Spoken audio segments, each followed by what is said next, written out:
La petite fille aux allumettes, d'Hans Christian Andersen. Traduction, David Soldi. Comme il faisait froid. La neige tombait et la nuit n'était pas loin. C'était le dernier soir de l'année, la veille du jour de l'an.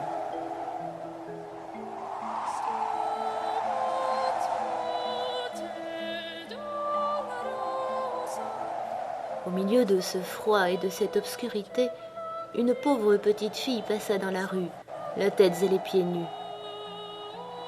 Elle avait, il est vrai, des pantoufles en quittant la maison, mais elles ne lui avaient pas servi longtemps.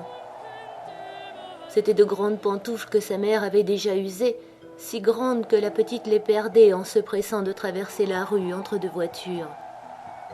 L'une fut réellement perdue. Quant à l'autre, un gamin l'emporta avec l'intention d'en faire un berceau pour son petit enfant quand le ciel lui en donnerait un.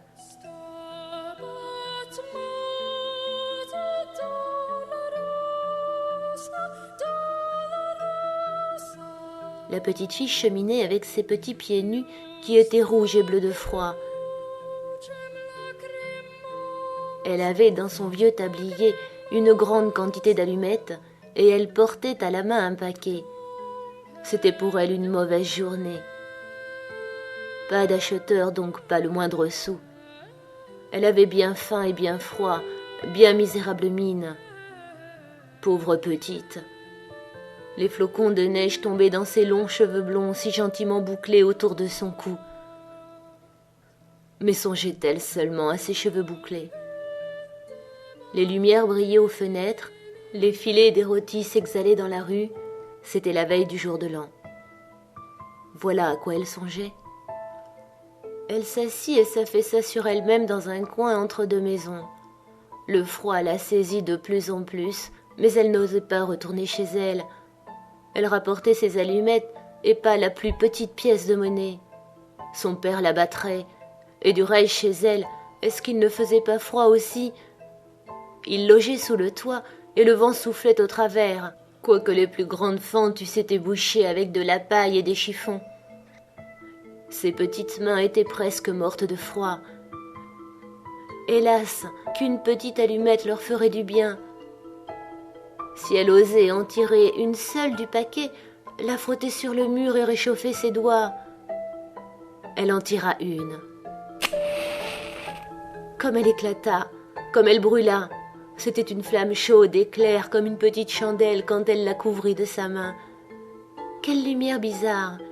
Il semblait à la petite fille qu'elle était assise devant un grand poêle de fer orné de boules et surmonté d'un couvercle en cuivre luisant. Le feu y brûlait si magnifique, il chauffait si bien. Mais qu'y a-t-il donc?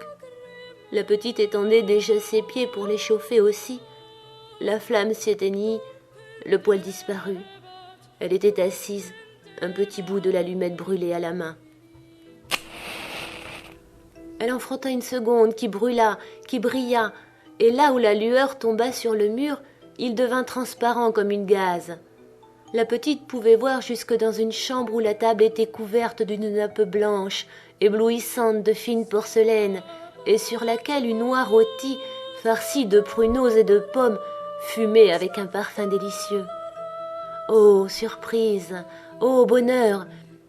Tout à coup, l'oie sauta de son plat et roula sur le plancher, la fourchette et le couteau dans le dos, jusqu'à la pauvre fille. L'allumette s'éteignit. Elle n'avait devant elle que le mur épais et froid. Et voilà une troisième allumée. Aussitôt, elle se vit assise sous un magnifique arbre de Noël.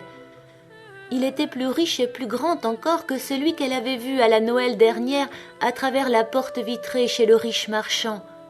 1000 chandelles brûlaient sur les branches vertes et des images de toutes couleurs comme celles qui ornent les fenêtres des magasins semblaient lui sourire.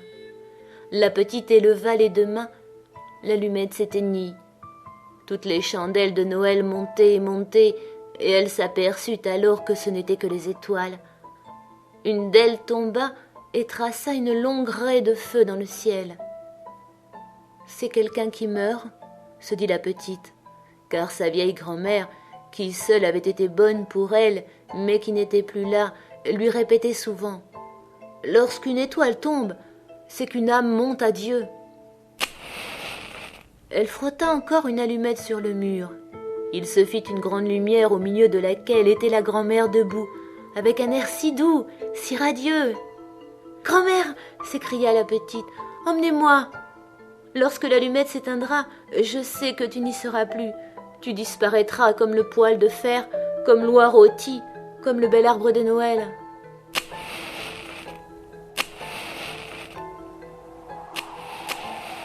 Elle frotta promptement le reste du paquet, car elle tenait à garder sa grand-mère, et les allumettes répandirent un éclat plus vif que celui du jour.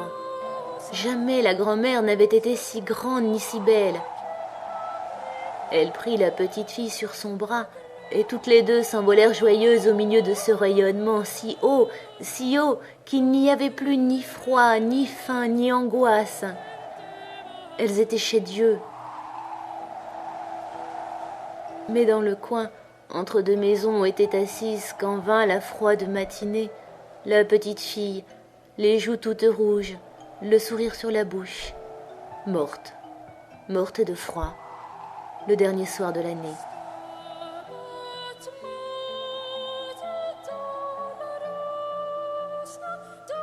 Le jour de l'an se leva sur le petit cadavre assis là avec les allumettes, dont un paquet avait été presque tout brûlé. « Elle a voulu se chauffer », dit quelqu'un.